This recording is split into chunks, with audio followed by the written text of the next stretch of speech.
Gloria al Señor. Eh, Sean bienvenidos todos en el nombre del Señor Jesucristo. Como suele ser en los cultos de oración, vamos a dejar las peticiones para el final. En esta noche yo he sentido en mi corazón orar directamente por las peticiones y estaremos, repito, orando al final de la prédica. Para el día de hoy sentí en mi corazón compartir con ustedes un mensaje que lleva por nombre Retén lo que tienes. Y para ello quiero invitarlos a que vengamos a la palabra del Señor en el libro de Apocalipsis capítulo 3, verso 11. Ese va a ser nuestro texto áureo.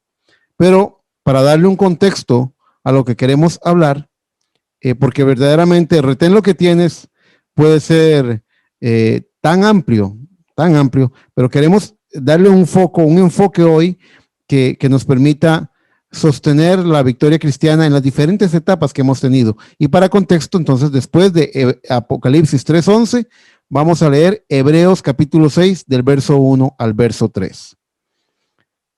Muy bien, dice la palabra del Señor en Apocalipsis 3:11, dice: He aquí yo vengo pronto, retén lo que tienes, para que ninguno tome tu corona.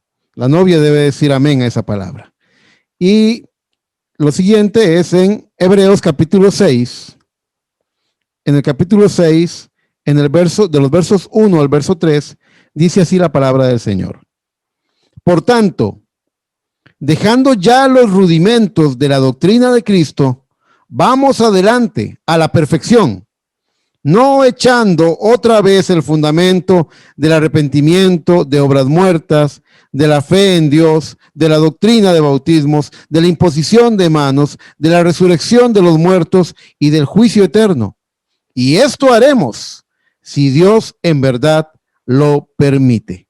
Quiero invitarlos a que vengamos en oración, a que le pidamos al autor de la Biblia el permiso, al autor de la palabra, su permiso y su gracia para poder abordar estas cosas ricas y profundas para la novia. Por favor, ore conmigo. Amado Padre Celestial, en esta hora yo te presento, Señora, a los miembros de la Iglesia Tabernáculo Emanuel y a los amigos y hermanos de diferentes lugares que se conectan también. Te presento mi propio ministerio, te presento mi casa, mi familia, mi matrimonio. Padre, te presento todo lo que me has dado y lo que has puesto a mi cuidado, Señor, como pastor. Y te pido en el nombre de Jesús que tú, Señor, me guardes de decir algo incorrecto hoy y que me ayudes a ser valiente para trazar la palabra en una forma correcta y sólida que lleve a carácter a tu novia, Padre. Señor, estamos muy adelantados en el tiempo del fin, Padre, y yo quiero, Señor, que tu novia cobre cada día más carácter, un mayor carácter cada día más cerca de ti. Así que, Padre, haz que la inspiración de la palabra fluya, Padre, conforme a la revelación del mensaje. Padre, que esta no sea solamente una inspiración humana del hermano Eric Chacón, pero la inspiración que tu Espíritu Santo puso en mi corazón, Padre, que vaya palabra tras palabra, línea tras línea, paso tras paso, alineada con la revelación de este glorioso mensaje que tú has traído, Padre, para nosotros en el tiempo del fin. Padre, porque estas cosas te las pido en el todopoderoso nombre del Señor Jesucristo. Amén, amén y amén. Muy bien, Dios les bendiga, mis hermanos. La vida del creyente, la vida en la palabra, es una vida de balance, en equilibrio, es una vida en equilibrio. Y esto solo lo logramos por medio del Espíritu Santo. Sin Él nos salimos de balance, sin Él nos salimos de equilibrio. ¿Cuán constantemente debemos estar buscando al Espíritu Santo? Sé que muchas veces se ha predicado que el proceso de las etapas de la gracia son justificación por fe, santificación por la palabra y bautismo del Espíritu Santo. Pero no debiéramos pensar que el bautismo del Espíritu Santo es la obra final, es el sello.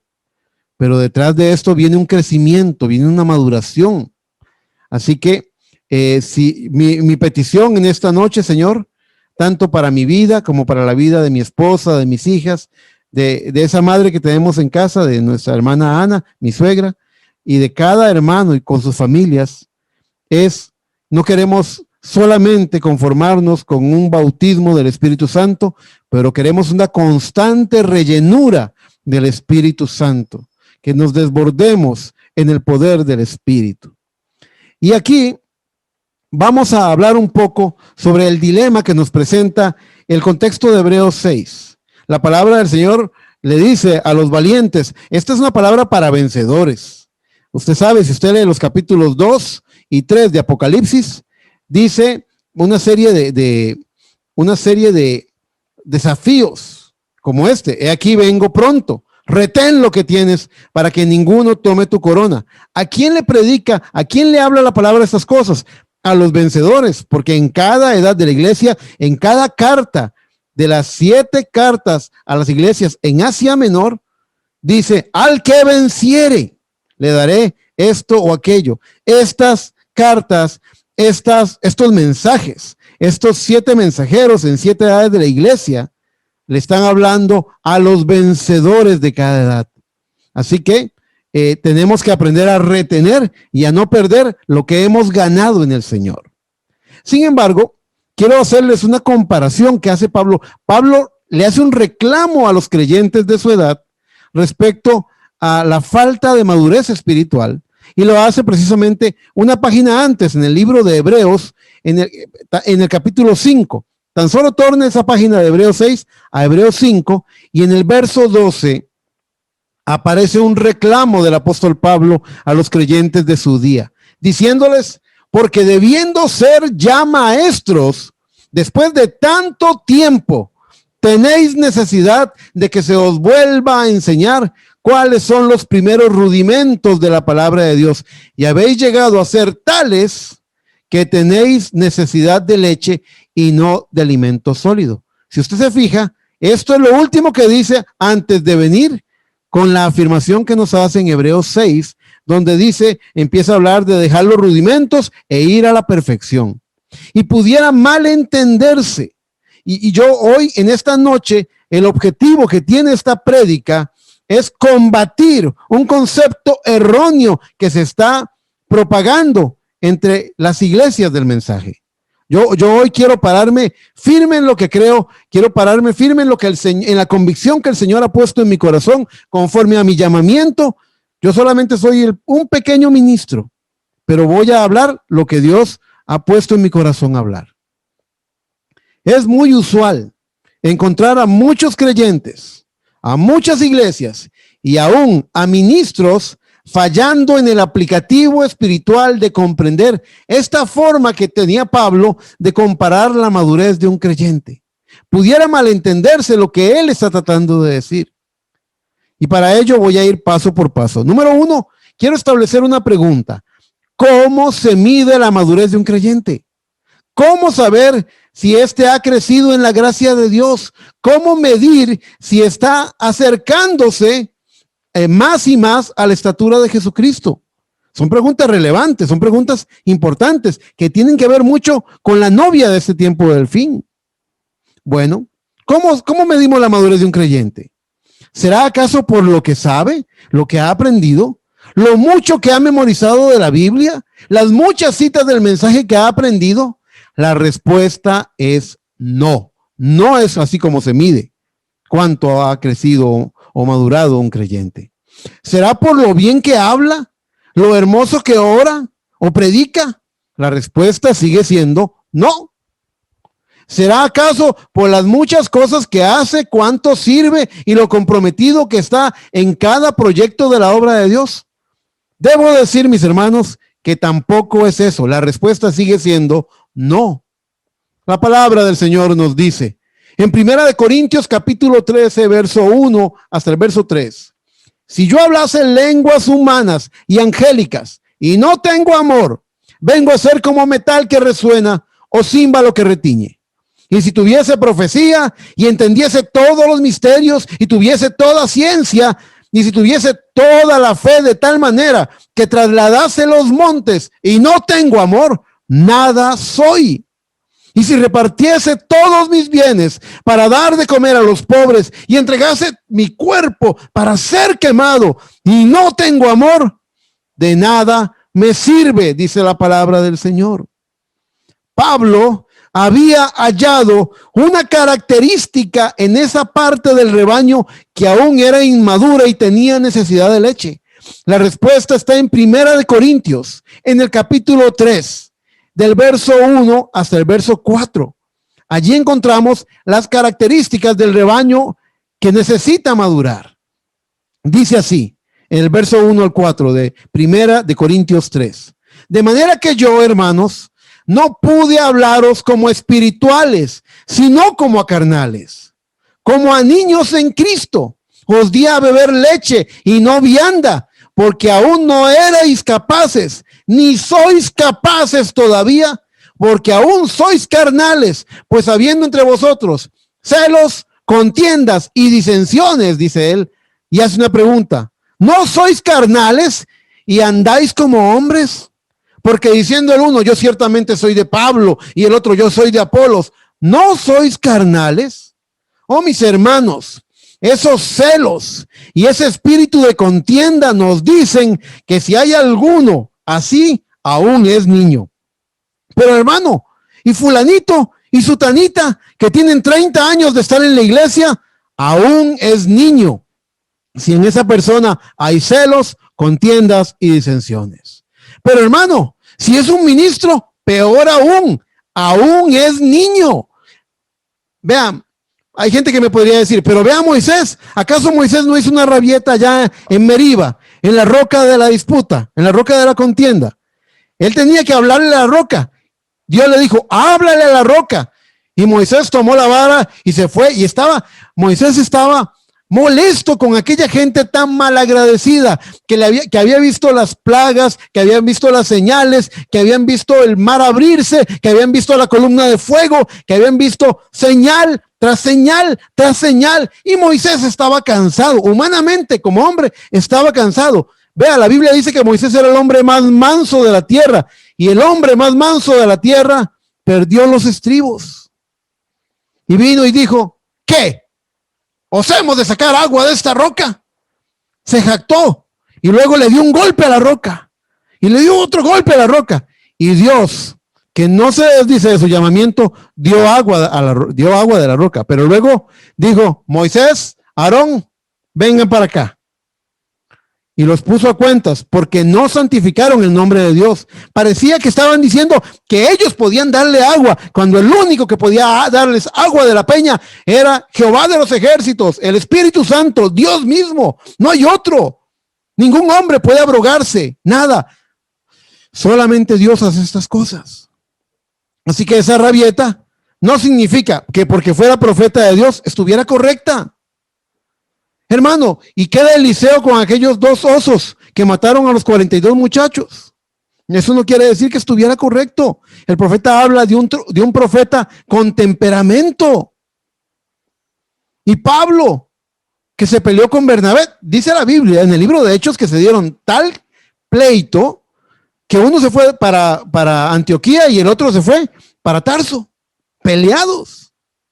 Pero no quiere decir que eso estuviera correcto. No quiere decir que la posición de Pablo, es más, con el tiempo se dan, porque estaban discutiendo por Juan Marcos, ese joven.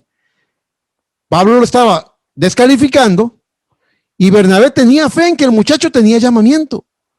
Y se armó un pleito, una disputa entre ellos al punto que se separaron. Y uno podría pensar, bueno, Pablo siendo el mensajero de la primera edad de la iglesia tenía que estar correcto. Pues no fue así.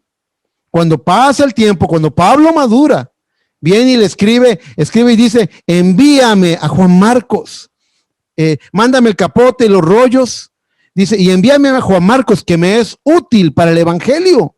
Luego, con el paso del tiempo, Pablo reconsideró, meditó y se dio cuenta de que Dios tenía un llamamiento en este hombre. ¿Y quién fue Juan Marcos? Sino San Marcos, el evangelista, el escritor del evangelio.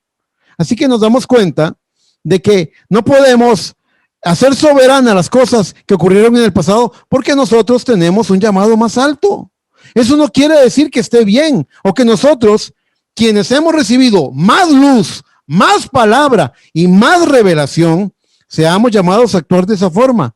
Nosotros tenemos un ejemplo y voy a ser muy claro. Nuestro ejemplo no es el hermano William Branham. Para mí él ha sido el más grande profeta que ha habido en la historia. Pero nuestro ejemplo no se llama William Branham. Nuestro ejemplo se llama el Señor Jesucristo. Él es nuestro ejemplo. Él murió en la cruz por nosotros. Él es quien es nuestro modelo a seguir.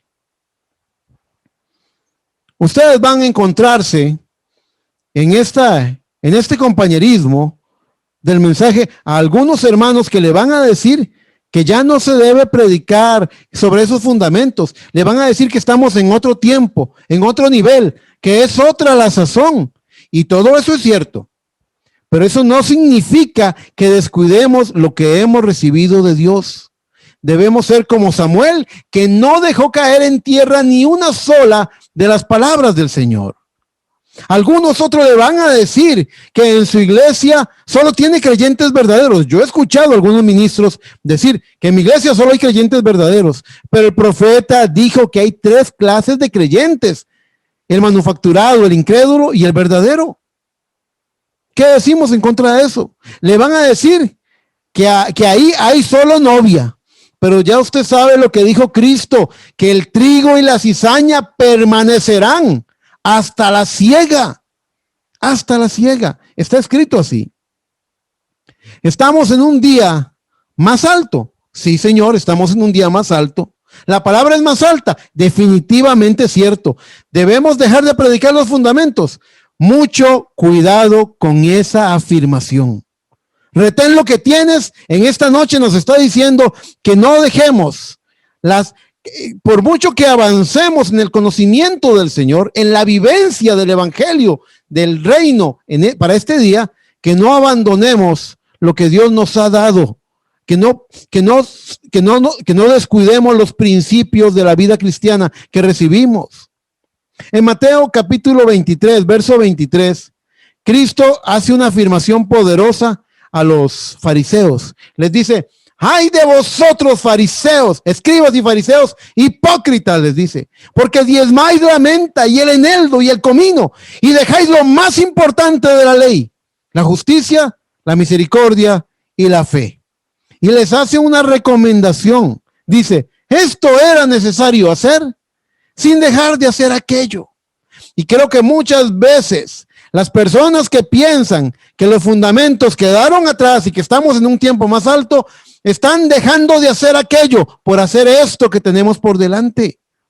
En Mateo capítulo 3, verso 15, la palabra de Dios nos dice: empero respondiendo Jesús le dijo: deja ahora, porque así conviene cumplir toda justicia.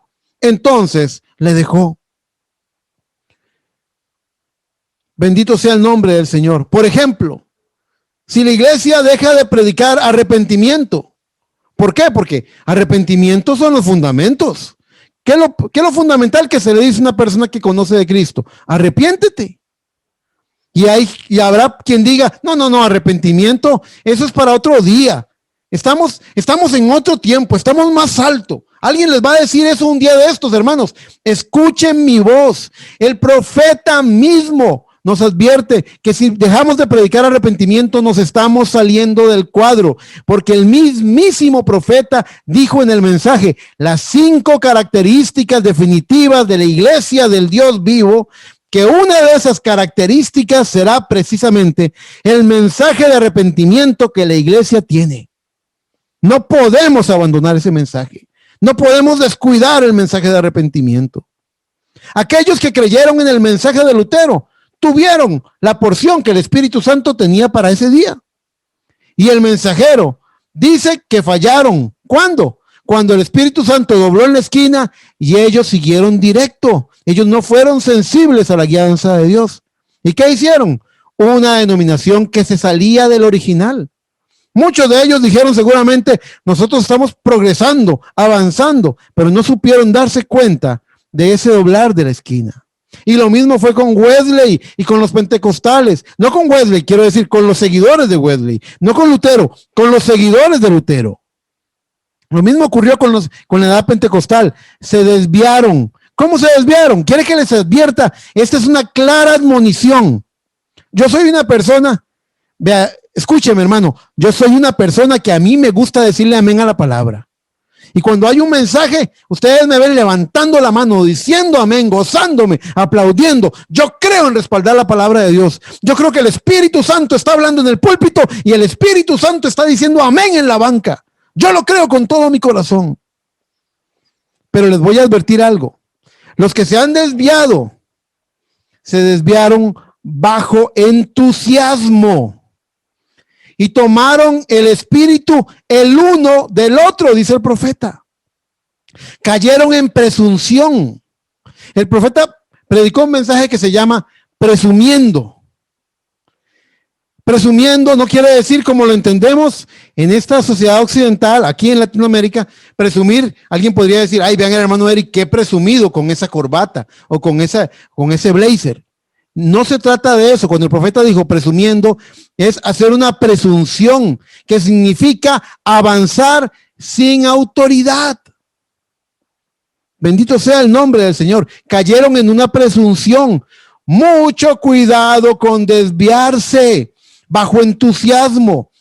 Nosotros no necesitamos ser entusiasmados, sino necesitamos ser sólidamente edificados en la revelación de quién es Jesucristo. Eso es lo que la iglesia necesita.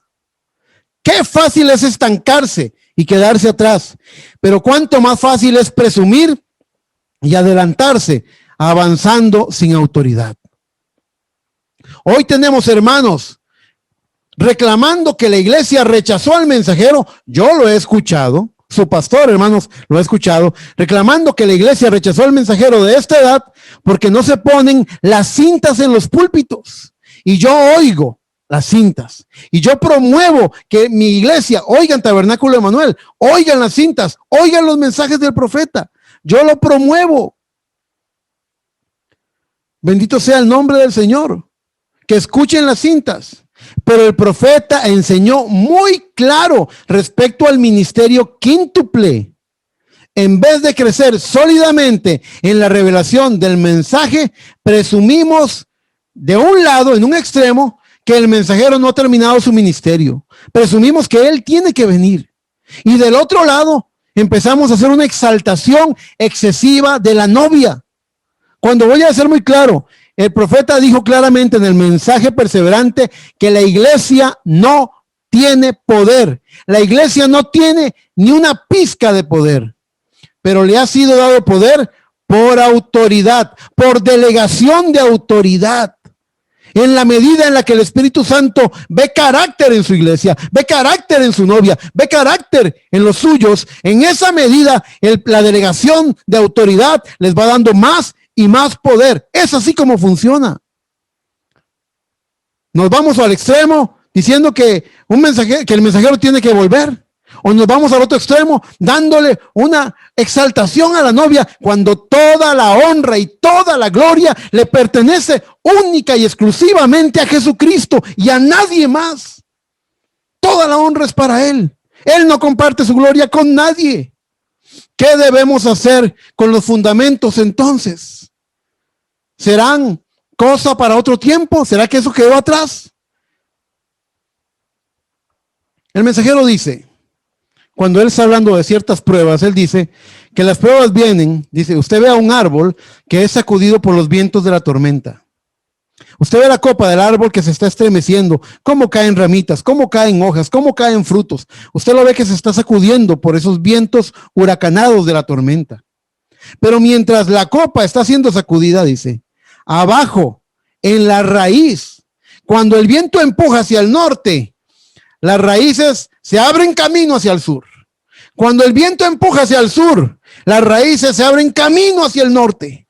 Cuando el viento empuja hacia el este, las raíces van hacia el oeste. Y cuando empuja hacia el este, las raíces van en dirección contraria. Se están abriendo camino y las raíces se van profundizando. Las raíces se van profundizando. Eso es lo que tenemos que hacer con los fundamentos. Estaba pensando yo, y casualmente yo estaba pensando en estas cosas, y hoy llevando el carro al taller, escuché un comentario sobre lo que es buceo de profundidad que me hizo como que era Dios diciéndome, mira de lo que estás pensando, lo que estoy poniendo en tu corazón. El buceo de profundidad es una actividad que requiere un ejercicio muy profesional, es decir, se meten en profundidades donde no hay luz siquiera. No pueden respirar oxígeno en esas profundidades porque su cuerpo explotaría. Su cuerpo no está capacitado para retener las burbujas de oxígeno, de aire, en esa profundidad. Sus cuerpos reventarían. Así que se les preparan tanques que son de helio. Ahora, eso me han oído decirlo muchas veces. Pero lo que no les he dicho es que cuando requieren salir, el buzo de profundidad, cuando tiene que salir de esas profundidades, él necesita salir gradualmente. Él no puede salir de un solo golpe porque puede quedar paralítico, puede quedar inválido, puede quedar parapléjico o cuadrapléjico.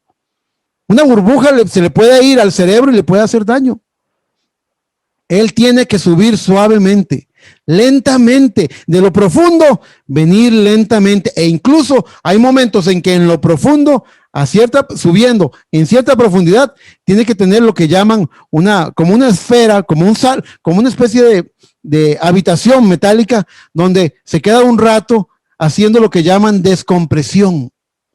Y empieza a subir un poquito más y descomprime un poco más hasta que ya puede salir a la superficie porque ha hecho toda la descompresión que su cuerpo necesita. Nosotros también. Muchas veces yo sé que ha habido gente que ha recibido palabra rica y profunda. Yo sé que hay gente que ha tenido tiempos de oración gloriosos que entraron en el corazón de Dios, que entraron en la presencia de Dios. Y luego salir a esta vida natural es traumático. Salir de la presencia de Dios a la operación arroz y frijoles, al trabajo, al pan nuestro, a buscar el pan nuestro de cada día, puede ser traumático porque queremos mantenernos. Los jóvenes están en un campamento y les traen esos mensajes y vienen esos tiempos de oración y vienen esos llamados al altar y son lágrimas en el altar y derraman su corazón y el Señor los visita. Y luego salir, yo los he visto llorar cuando salen del campamento y algunos lloran porque tienen la tristeza de abandonar el campamento para ir allá afuera. Quisieran quedarse allí por siempre si pudieran. Bendito sea el nombre del Señor. ¿Por qué les digo estas cosas? Porque la solución, mis hermanos, la solución a los fundamentos, al igual que con las raíces, no es ignorarlos. No es dejarlos atrás, no es decir, esos días ya pasaron. Lo que se hace con las raíces es profundizarlas. Se profundiza en las raíces. Eso es lo que tiene que hacer la iglesia. Tener una experiencia cada día más profunda de las cosas que Dios le ha dado. ¿Qué debemos hacer con los fundamentos? ¿Serán cosas para otro tiempo? No, al igual que las raíces, tenemos que profundizarlas y mantenernos y pasar buenos tiempos en esa profundidad fundamental. En 1 Corintios capítulo 8, verso 2, la palabra de Dios hace una advertencia. Y yo no sé cuántos de ustedes la han considerado, pero hoy vamos a hablar de eso. La palabra del Señor nos dice, y si alguno se imagina que sabe algo, aún no sabe nada como debe de saber. Es una pregunta, veo ahí a mi hermano José agarrándose la cabeza. Una pregunta que nos pone a pensar, hermano José. Y si alguno se imagina que sabe algo, aún no sabe nada como debe de saber. Ahí está mi hermana Wilmara, rascándose la cabeza como diciendo, ¿qué querrá decir el hermano Eric? Escuchen, ¿cómo es eso? ¿Cómo es eso de lo que sé, no lo sé como debería? Es que no es que no lo sé como debería, es que aún, ahí metemos el factor tiempo, aún no lo sé completamente, usted aún no lo sabe completamente.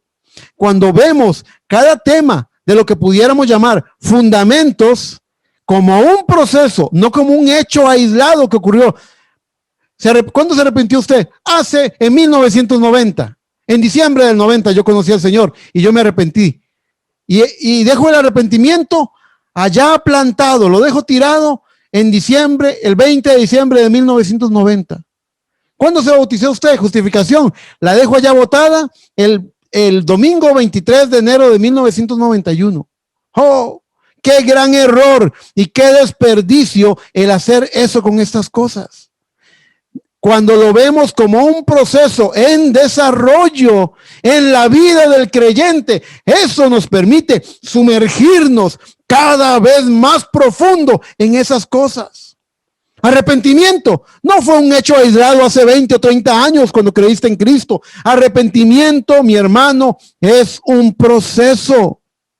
La palabra arrepentimiento, que viene de la palabra griega, según en el Nuevo Testamento se encuentra la palabra griega metanoia, que significa, viene de una palabra compuesta donde meta significa cambio y noia viene de nous, que significa parecer, mentalidad u opinión.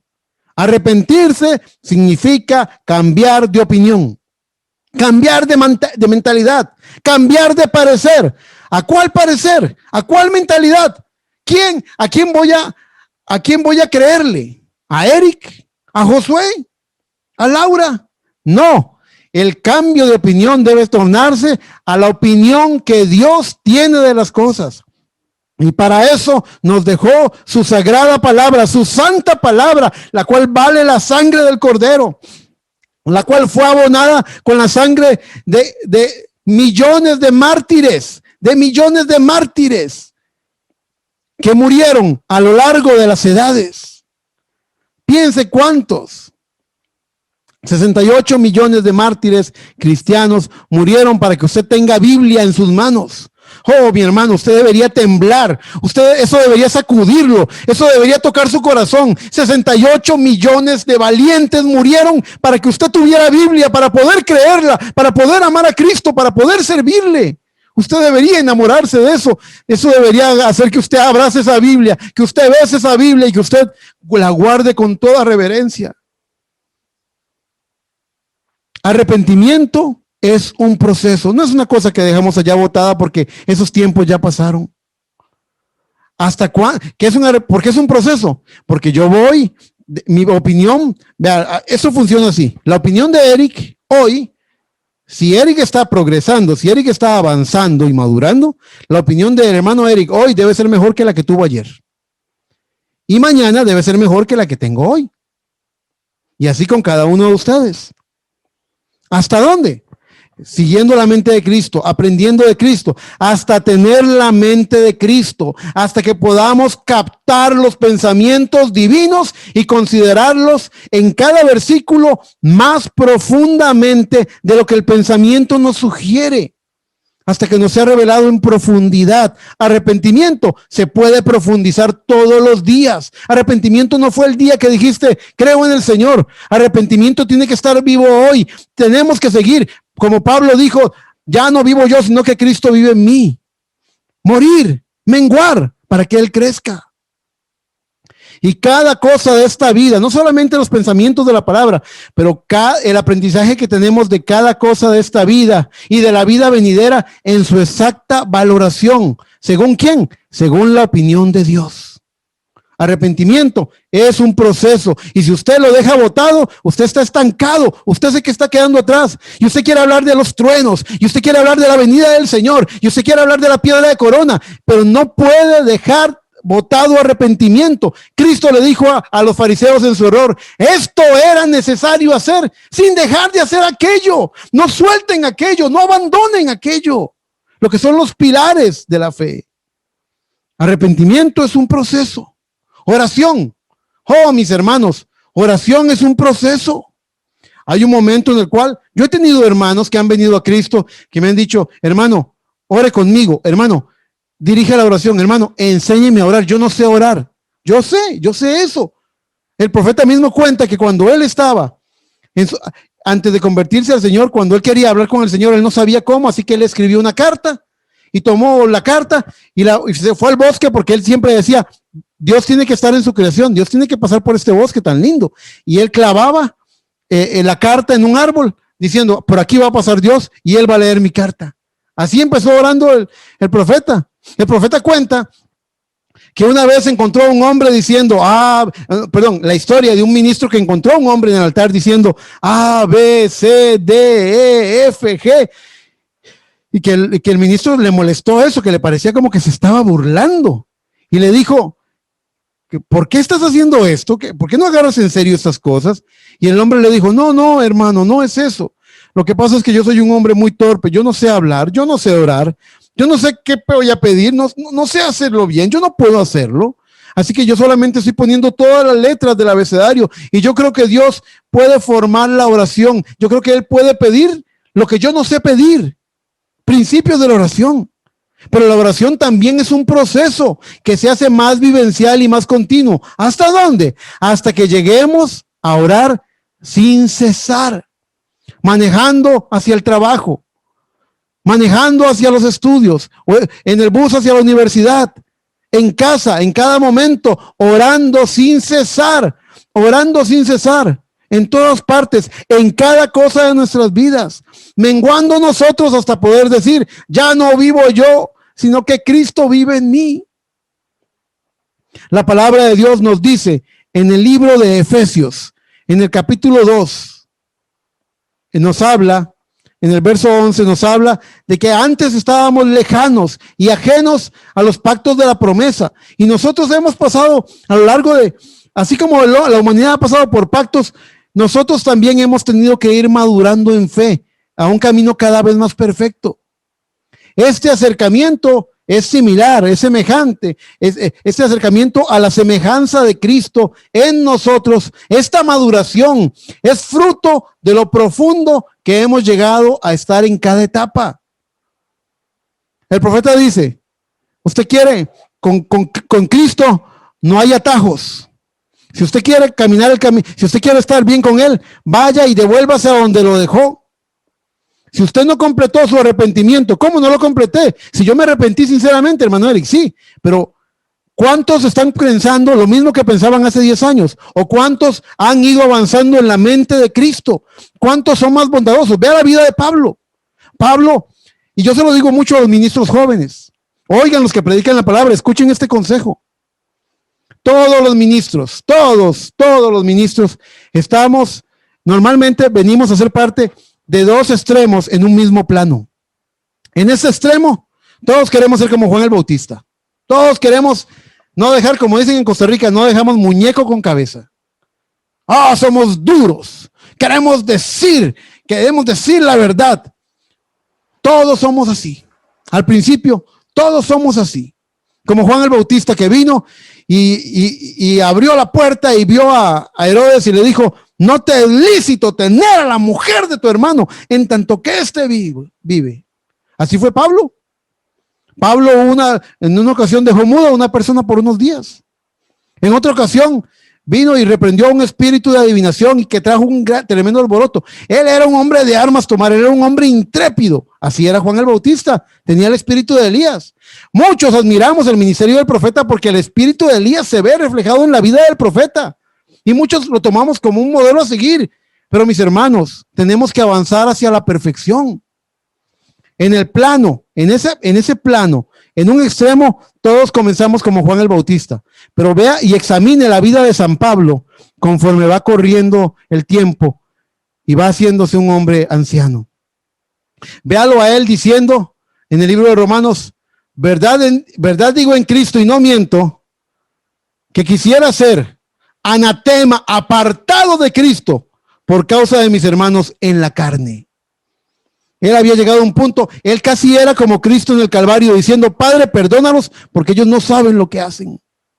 Él había llegado a un punto en el cual cuando Pablo empezó a entrar en adopción, él se volvió más tierno, más amoroso, más sabio, más prudente. Sus consejos eran más precisos, eran más exactos, cortaba menos cabezas y edificaba más corazones. A eso es a lo que me refiero. Estamos en maduración, proceso de madurez, profundizando en cada etapa.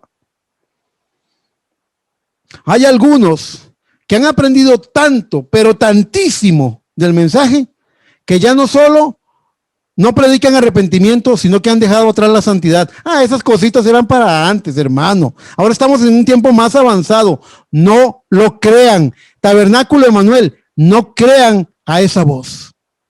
Dios ama la santidad y sin santidad nadie verá al Señor.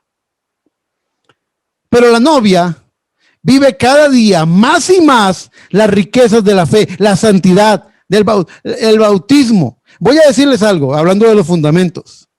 Hay un refrán en inglés. Yo trabajé para unas personas que eran una transnacional. Por un poco tiempo yo trabajé para unas personas que trabajaban a nivel transnacional. Y ellos, cuando un resultado no se estaba alcanzando, ellos hacían una reunión para revisar qué es lo que estábamos haciendo y por qué no estábamos alcanzando el resultado. Y el gerente que venía a darles la charla para revisar cómo mejorar el desempeño, él tenía este refrán que utilizan en Norteamérica. El refrán es back to the basics. Back to the basics. Volvamos a las bases, volvamos a los fundamentos, revisemos qué hemos dejado de hacer, revisemos qué es lo que está pasando, dónde estamos omitiendo algo. Back to the basics, volvamos a los fundamentos. Alguien podría decir, no, ese mensaje del hermano Eric, demasiado pobre, demasiado pequeño, demasiado simple, debería estar hablando de cosas ricas y profundas. La novia cada día más se profundiza en estas cosas. Y no es que en la estatura del varón perfecto ya dejé atrás la fe, porque ahora tengo ciencia y paciencia. Me estoy refiriendo a los escalones, a las virtudes de la estatura del varón perfecto. Segunda de Pedro nos dice en el capítulo 1, verso 5, vosotros también poniendo toda diligencia, por esto mismo, añadid a vuestra fe virtud, a la virtud conocimiento, al conocimiento dominio propio, al conocimiento dominio propio, al dominio propio paciencia, a la paciencia piedad, a la piedad afecto fraternal y al afecto fraternal amor, ese amor divino. Ahí está la piedra de corona. Muchos dirían, enfóquese en eso allá arriba. Pero no quiso decir nunca eso Pedro, ni cuando el profeta predicó en la estatura del varón perfecto, nunca sugirió que dejáramos los fundamentos. Es que ahora tengo fe, pero tengo fe no sola, tengo fe con virtud. Y junto con eso, tengo ciencia. Y junto con esa fe, con virtud y con ciencia, tengo templanza.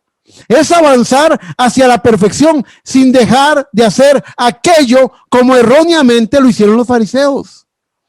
Es saber mantener el pulso de la palabra y de la presencia de Dios para saber dónde Dios dobla la esquina, no dejando caer ninguna de las palabras del Señor. Gracias.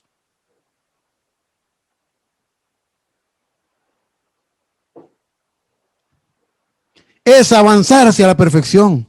Es saber algo, pero seguir profundizando en ello cada día más. Esto no es como, algunas veces, los malos estudiantes estudian para el examen. Una noche antes, agarran todo lo que tienen que estudiar y luego van y hacen el examen. Por ahí veo unas sonrisitas, ¿verdad? Por ahí veo gente sonriendo. No vamos a decir nombres, pero por ahí se ven unas sonrisitas. Estudian nada más para el examen. Y después del examen, pregúntale, ya se le olvidó. Ya se le olvidó lo que estudió porque lo estudió para el examen, nada más. Ese conocimiento no edifica. Ese conocimiento no ayuda para el futuro. Ese conocimiento nada más era como un tropiezo. Voy a pasar por fe, por justificación por fe, pero para cumplir el requisito. No, yo hoy soy más consciente. Si yo hoy me bautizara, en lugar del el 23 de enero del 91, yo hoy me bautizaría con mayor conciencia, con mayor amor, con mayor felicidad, con mayor gratitud. No es que tengo que pasar por santidad. Sí, voy a acostumbrarme a vestir y actuar y hablar de esta forma. Estamos tratando de cumplir el requisito para el examen nada más. No, es algo que tiene que hacerse parte de nuestra vida. Tiene que formar parte de nuestro carácter. Es Cristo viniendo a ser rema en nosotros. Palabra viva, palabra en acción en nosotros. Es profundizar cada día más en eso. Y aquí voy a traer mi último punto. Ya estoy terminando. Realmente sentí que se me fue rápido el tiempo. En Lucas 14, verso 11, la palabra del Señor dice, porque cualquiera que se enaltece será humillado, y el que se humilla será enaltecido. Cristo lo dijo, y el profeta lo enfatizó con esta frase. El profeta dijo, para subir hay que bajar. Esa es la receta. Para subir hay que bajar. Como una vez dijo mi pastor, querido hermano Mónico, que Dios lo bendiga. Él una vez me dijo, Eric, el que es buen hijo es buen padre. Y yo me quedé pensando, el que es buen hijo es buen padre. Y el que es buen empleado puede llegar a ser un buen jefe. Y el que es buen alumno puede llegar a ser un buen maestro. Para subir, primero hay que bajar. Hay que tener la humildad. El profeta cuenta, es una anécdota jocosa. Una anécdota jocosa que nos da. Yo me estaba gozando con las nuevas expresiones que tiene esta aplicación, ¿verdad? Y esta es una que permite utilizar ese emoticón. El profeta cuenta esta historia y dice que menciona y dice que un predicador lleno de orgullo, un predicador que se creía un predicador top. Usted sabe, no esos predicadorcitos de mensajes de 15 minutos, no esos predicadores que la gente está ahí tratando de entender lo que dice, porque son predicadores zapateros que apenas predican mensajes de 10 minutos. No, yo soy un predicador que dejo a la gente con la boca abierta. Un hombre así vino con orgullo a subirse al púlpito, se subió a la plataforma y cuando terminó el mensaje se encontró, bajó, triste, avergonzado, bajó como diciendo, no logré mi objetivo. Él subió con orgullo y bajó con vergüenza. Y por ahí alguien, creo que fue un ministro anciano el que dijo, si él hubiera subido como bajó, entonces hubiera bajado como subió. Y eso es cierto. Para subir hay que bajar. Para subir hay que bajar. Lo que estoy tratando de decirles, novia de Jesucristo, es que entre más profundicemos en el proceso de cada pequeña cosa que Dios nos dé, más altos estaremos en la palabra. Primera de Corintios, capítulo 15, verso 41, nos dice, una es la gloria del sol, otra es la gloria de la luna y otra la gloria de las estrellas. Pues una estrella es diferente de otra en gloria. Usted tiene un lugar celestial. La voz de Cristo ha hablado a su corazón diciéndole, sube acá. Usted potencialmente en su corazón ya ha sido raptado si usted ha creído el mensaje de la hora. Promesas tan altas y tan grandes, pero será bajando como usted podrá subir. Vean a Cristo en el libro de Filipenses que nos dice, hablando de Cristo, el cual, siendo en forma de Dios, no estimó ser igual a Dios como cosa que aferrarse.